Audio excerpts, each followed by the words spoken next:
ఆత్మీయులారా, ప్రతి ఒక్కరు కూడా హృదయపూర్వకంగా మనం దేవుని యొక్క వాక్యాన్ని శ్రద్ధగా ఆలకించినప్పుడు, అర్థం చేసుకున్నప్పుడు నీ జీవితంలో ఉన్నతమైన ఎదుగుదలను చూస్తావు.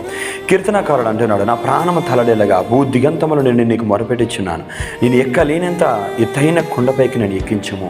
దేవుని బిడ్డలారా, ప్రార్థనలో ప్రాముఖ్యతను, ప్రార్థనలో ఉన్న ఒక గొప్ప విజయాన్ని, ప్రార్థనలో ఉన్న ఒక గొప్ప ఎదుగుదలని కీర్తనకారుడు మనకు తెలియజేస్తున్నాడు. దేవుని బిడ్డలారా, ప్రార్థన యందు నమ్మకం ఉంచండి, ప్రార్థన యందు విశ్వాసం ఉంచండి. ప్రార్థన వలననే మనకి జీవితంలో విజయం ఉన్నదని, ప్రార్థన వలనే ఎదుగుదల ఉన్నదని, ప్రార్థన వలననే శత్రువులు ఎదుట ఆయన కోటగా ఉన్నారని మనము ప్రార్థించే వారమగా, విజ్ఞాపన చేయవారమగా, దేవుని యొక్క సహాయాన్ని కోరుకునే వారమగా మనం జీవితాన్ని జీవిద్దాం. దేవుని బిడ్డలారా, ప్రార్థనను ప్రేమించండి. మీ జీవితంలో విజయము మీ చుట్టూ ఉంటుంది, మీ గృహంలో ఉంటుంది, మీ జీవితంలో ఉంటుంది. విశ్వాసము కలిగిన వారమగా, నమ్మకము కలిగిన వారమగా, దేవుని వైపు చూసే అటువంటి కన్నులు కలిగిన వారుగా, మోకరించే వారుగా ఉండండి. God bless you.